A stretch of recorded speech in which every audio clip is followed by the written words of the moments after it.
रात्री अचानक उठलो. मी म्हटलं कुठे आहेत पोरं बघावं, तर बबड्या काय दिसला नाही. इकडं तिकडं शोधतोय. बेड खाली बघितला त्याला. परत अजून गॅलरीमध्ये बघितला, कारण गॅलरीमध्ये रात्री ठेवतच नाही आम्ही. तर इकडंच बघितला हॉलमध्ये, फ्रीजच्या पाठीमागं इकडं तिकडं बघितलं. हँग करून टाकलं पोराने, मिनी अटॅकला आल्यासारखंच. काय कळना काय कुठं गेला कुठं गेला कुठं गेला.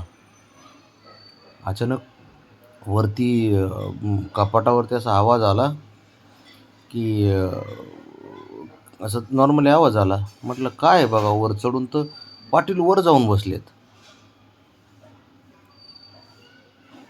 कसं चढलं काय माहीत, काहीच माहीत नाही. वर जाऊन बसलाय आणि वर जाऊन काय चाललं होतं त्याची त्याला माहिती. इकडं तिकडं शोधतोय, हे शोधतोय, ते शोधतोय, इकडं तिकडं ह्या गोष्टी.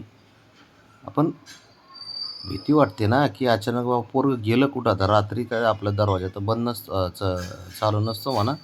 कधी त्यांच्यासाठी आपण घेऊन गेलो तर बाहेर घेऊन जातो स्वतःच.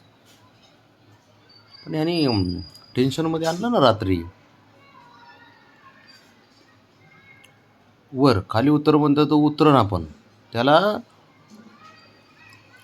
त्यांनी हे ठेवलेलं, साप ठेवलेला बघितला होता त्यांनी.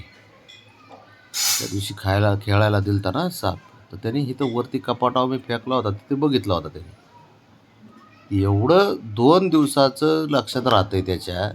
इथं काहीतरी ठेवलंय, हे केलंय, ते केलंय, आणि वर सापासोबत खेळतंय.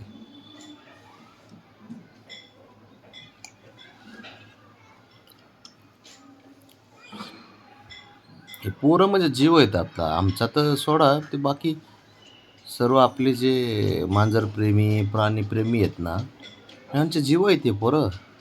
अक्षरशः व्हिडिओ नाही आला काय तर जर नाही पोस्ट लवकर व्हिडिओ झाला तर आमच्यापेक्षा जास्त तुम्हाला काळजी असते.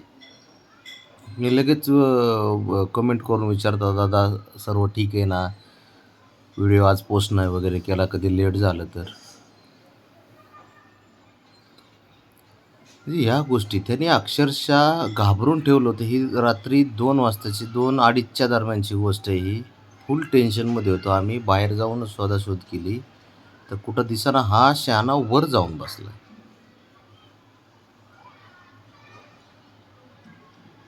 काय बोलायचं या पोराचं आता, काय अवघड आहे. एवढे करामती पोरं, आणि यांच्यावरती आहे ना रागू शकत पण नाही आपण. नाही रागू शकत, कारण ते जीव आहेत आपला. ह्याच्यामध्ये असं नाही मोठेपणाचा विषय काही नाही किंवा काहीच नाही, पण तो विषय हा आहे की शेवटी हे आहेत ना, आपल्यासाठी खूप काही गोष्टी आहेत. ही आपली एक संपत्ती म्हटलं तरी चालेल यांना. आणि हे छोट्या गोष्टीत ना खाली ठेवणं कामच नाही. फुटबॉलच होऊन जातोय म्हणून आम्ही वर ठेवतो. ठेवणार तरी कुठं ठेवून. म्हणजे एवढं अवघड आहे. आणि घाबरून ठेवलं होतं अक्षरशः आम्हाला की काय म्हटलं काय करावं, बाबड्या कुठं गेला असं, काय एकदम घाबरून गेलो आम्ही. माहिती आहे का, कसं काय करतो त्याची त्याला माहिती. म्हणजे एवढ्या करामती करतंय ते. हे बघून शंभूला यांना कळलं लगेच.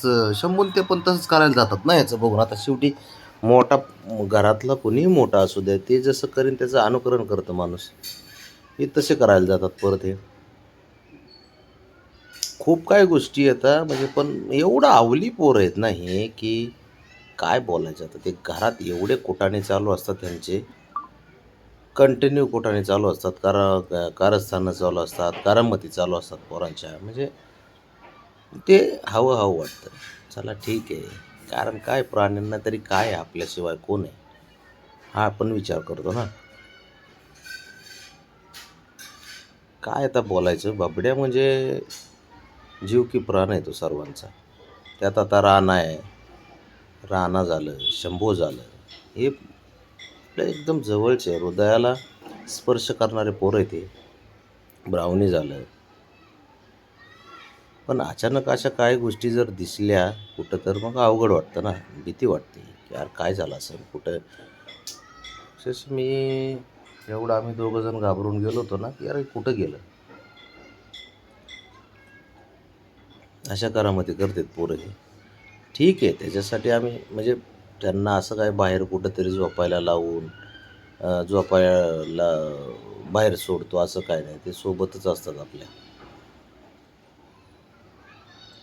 आई काय बोलायला गेली, नुसतं मान खाली घालून बसतो. नुसती मान खाली घालतो. बरं. पण करायला काही चुकत नाही, करणीला चुकत नाही तो. किती काय त्याला कळती चूक झाली आपल्याकडून. ती एवढं चॅप्टर आहे ते पोरगं. काय बोलायचं. पण घाबरून सोडलं होतं आम्हाला त्यांनी. चला ठीक आहे.